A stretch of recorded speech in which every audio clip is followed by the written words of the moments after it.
Good morning, good morning, good morning. What's going on, everybody? I hope you guys are having a good day. My name is Dr. Boyce Watkins, and welcome to Financial Juneteenth TV. I want to talk about GameStop. GameStop has been going up like crazy. This stock has shown no signs of letting up.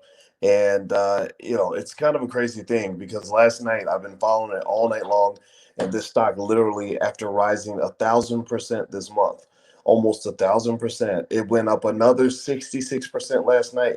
At the time of this recording, GameStop, I'm looking here. I was tracking on my Robinhood app. Right now, the stock is at $332. $332. That's not, did I say 66% rise last night? No. I was lying, y'all. It's actually 127% last night after going up almost 1,000%. This is insane. This I've never seen this before. I have had a PhD in finance for 20 years. I have never seen this in my entire career. I have been teaching college students finance and stock market investing since 1993. I have never seen this happen before. This is the internet wake-up call. This is the great awakening that is basically letting you know that the game has changed. All the academics are shifting their models. And I'm going to break this down for you a little bit more and answer some of your questions. You can put questions in the chat about the stock. So let's get it cracking right now.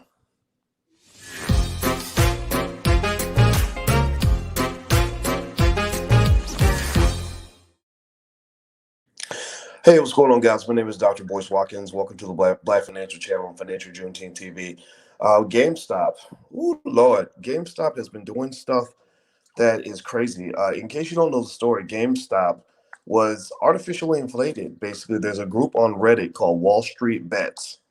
And this group, Wall Street Bets, decided that they wanted to just pump up the stock. They just wanted to inflate it, and push it up to insane levels, and they did it. They did it mainly because I guess they were upset that there was a major hedge fund that had a lot of short interest in the stock. Short interest means that they are selling the stock now so they can buy it back cheaper later. Apparently, according to G Harris mentions, and I'm going to look into this too. Apparently, AMC is taking off as well. Crazy things are going on with that. Do me a favor, hit the thumbs up button. I'm going to look up AMC movie theater. That place that owns that company that has all these movie theaters that nobody's going to, no one's attending. Let's see what's going on with the AMC theaters. This is going to be hilarious. Okay, so AMC rolls up 300% last night. Oh, look at that. I'll be damned. Okay, so AMC is now $21. You could have bought AMC about a week ago for about $3. So you could have bought AMC just a week ago, week and a half ago for $3. It is now trading for over $20. So apparently this group, Wall Street Bets, I guess you might want to pay attention to what they're doing. I'm sure the regulators are paying attention. You cannot on any planet expect that regulators are going to allow this to continue. They're just not. I don't know what they're going to do to slow this down. If you ask me if I'm happy about it or not happy about it, I have mixed feelings. I'm happy about it because I like democracy. I like freedom. I like people having the right to do what they want. I don't like the government being in control of things. I voted libertarian in the election, although I'm not a pure libertarian because I do believe government intervention can be beneficial. But unfortunately, you have a stupid government with stupid politicians, so they usually intervene in the wrong ways at the wrong time. So ultimately, I'm more of a fan of freedom and liberty, which is why I'm okay with people gathering on the internet to make decisions about how they want to approach markets. The other reason why I'm okay with what's going on is because I have a PhD in finance, so I'm kind of good at this, which means that I can spot trends, I can see what people are doing, and I made a killing off this stock. I mean, I said, okay, well, if everybody's overpaying for this stock, then let me get in on the action. I had a good conversation with my financial advisor, and we both bought in on the stock, and I bought in about 113 and sold a bunch of call options and literally made enough money to really go and change your life with that money. I've got, we're going to do an extra big donation this year to a Black-owned school because we made so much money on this stock. So that's the other reason why I'm okay with it. The reason I'm not okay with it though is because for two reasons. One, um, people are gonna get hurt. Somebody's gonna get body slammed. Somebody's gonna step in, into this burning building, and the roof is gonna collapse on their head. And there are going to be people who don't have the money. They can't afford to lose the money. They're going to be playing this game. They don't know what's going on, and they're really going to be deluded into thinking that it's possible that GameStop is really worth 300 and something dollars a share, or maybe 200 a share, or maybe 100 a share. GameStop ain't worth none of that. GameStop's worth about $18, $20 a share. GameStop is an illusion. They are a lie. That's it's like I mean, it's the ultimate financial catfish. If this is a company, it's like imagining the most beautiful woman in the world and sexy curves, long, pretty legs, and pretty hair and beautiful eyes. And then she starts peeling off her makeup. She peels off her fake eyelashes. She peels off her wig. She pulls her fake booty pads out of her pants. She pulls the cotton out of her bra. And then you start noticing also that she's a man. Like you look down and you find out that this beautiful woman is not a woman at all. It's a big, ugly, hairy dude, and you want to vomit. It's a financial catfish. So people are going to buy this stock really thinking that it's worth even a third of what it's posting on the market, and that's just not true. And the question is, when will Cinderella turn back into a pumpkin? Or whatever it was. I don't know if it's Cinderella turned into the pumpkin or her carriage had turned into a pumpkin. Somebody turned into a pumpkin. I don't follow white people's fairy tales that well, because this is another one of white people's fairy tales. Whoever put this group together already is into financial fairy tales, and somebody's going to get body slammed off this. And I hope that it's not you. So I encourage you to proceed with caution, whatever you do. The other reason why this whole situation with GameStop and Reddit is a little bit problematic is because there used to be kind of this belief that eventually the truth will prevail when it comes to a stock price.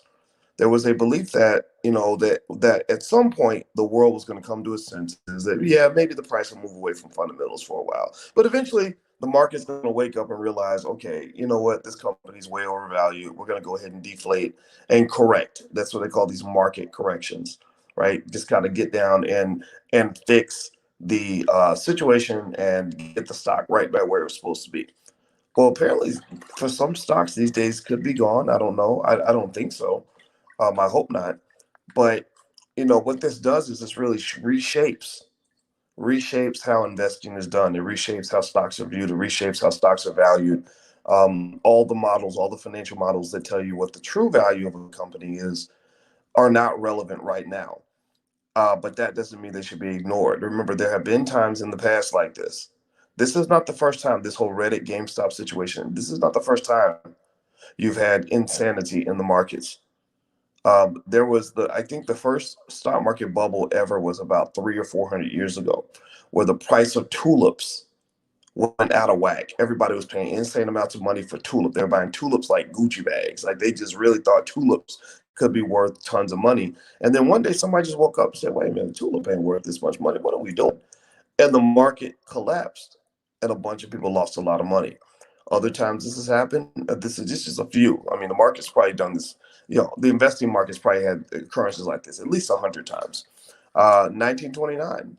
This thing called the Roaring Twenties.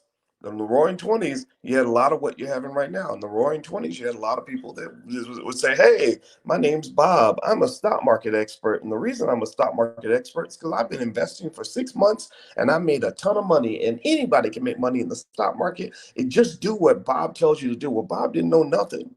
Bob been investing for less than a year. Bob may got lucky, but Bob suddenly became an expert, and there was a million Bobs, and everybody and their mother was putting money into the stock market, expecting that the prices were going to go up because that's all that they ever did.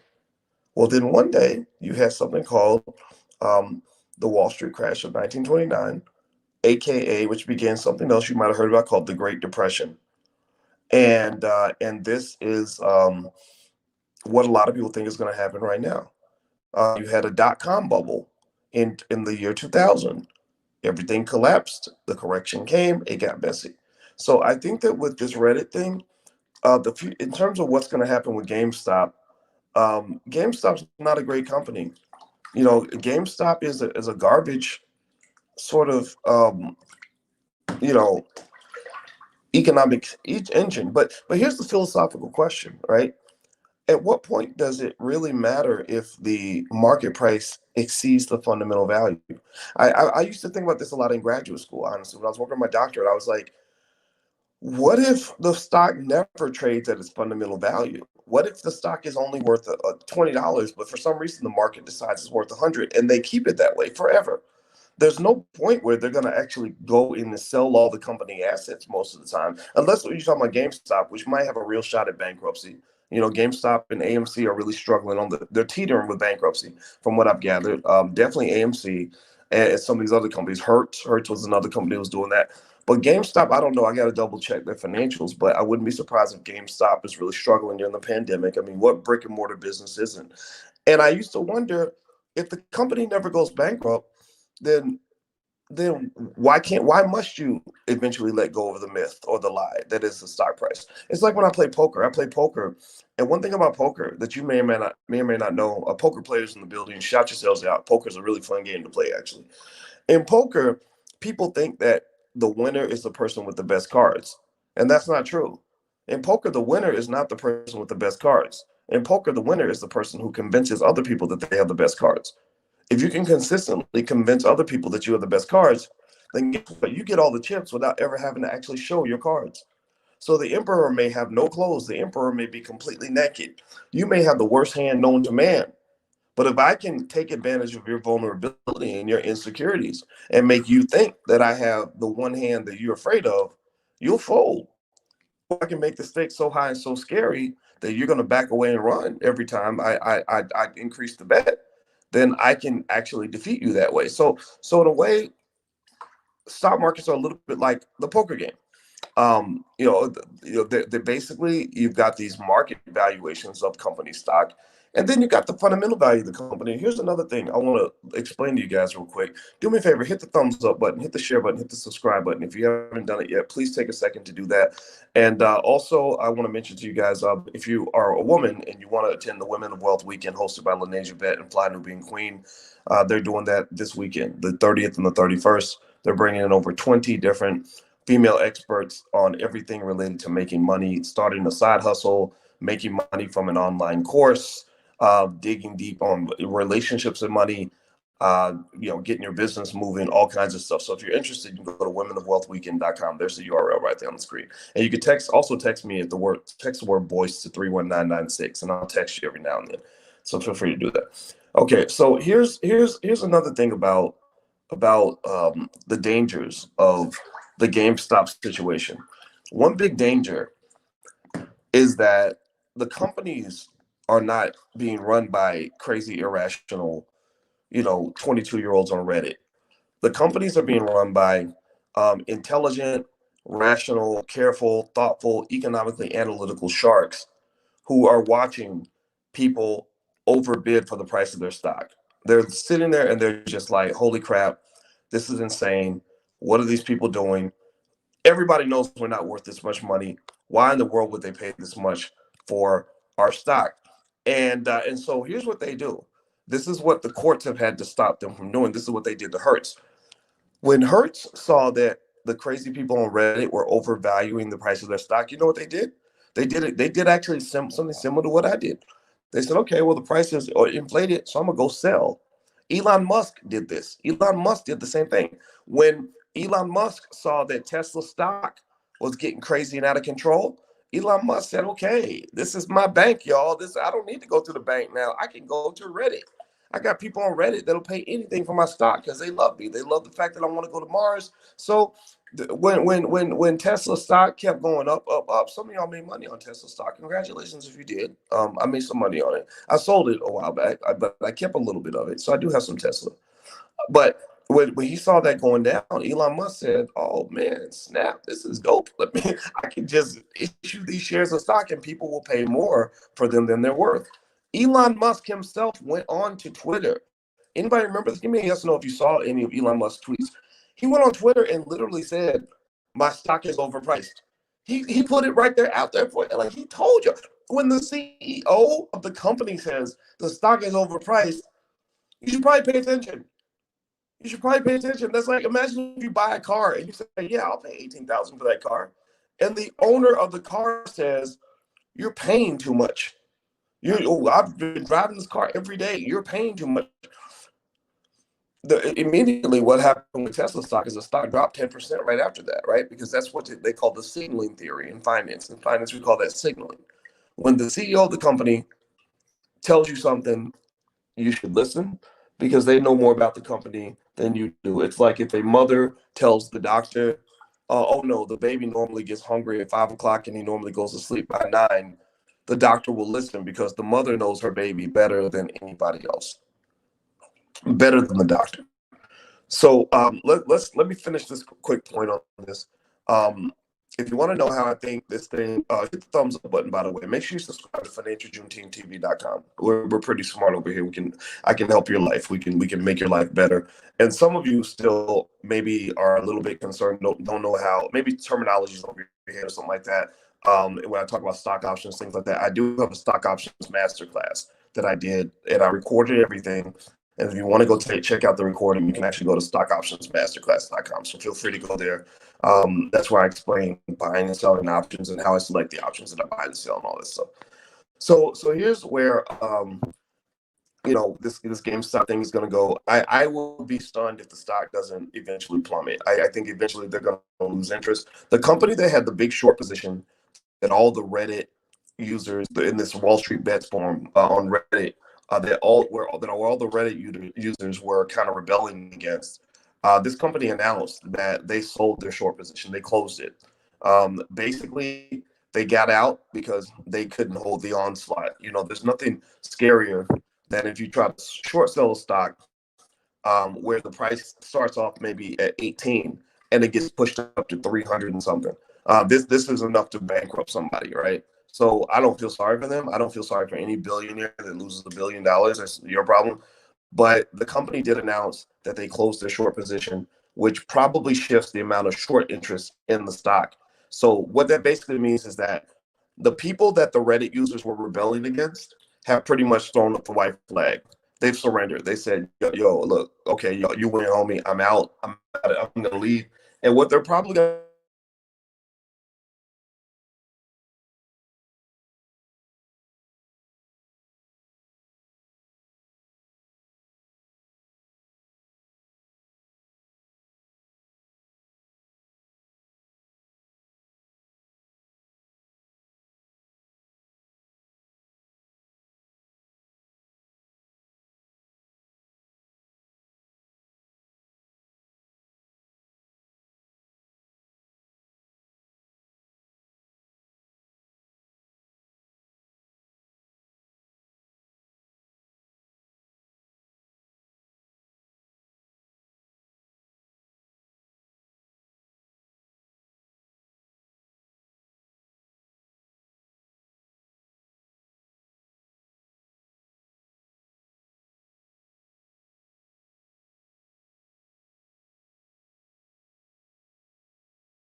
Hey guys, it looks like my Wi-Fi started acting crazy, so I'm gonna get out of here. I hope that this was helpful, and I just want to come back in and give a proper goodbye. So God bless you guys. I hope you have a good day. I hope you make a ton of money, and make sure you subscribe to financialjuneteenth.tv.com, or if you want to follow us on social media and any other platform, you can feel free to follow me at the Real Boyce Watkins on Instagram or wherever you'd like to go.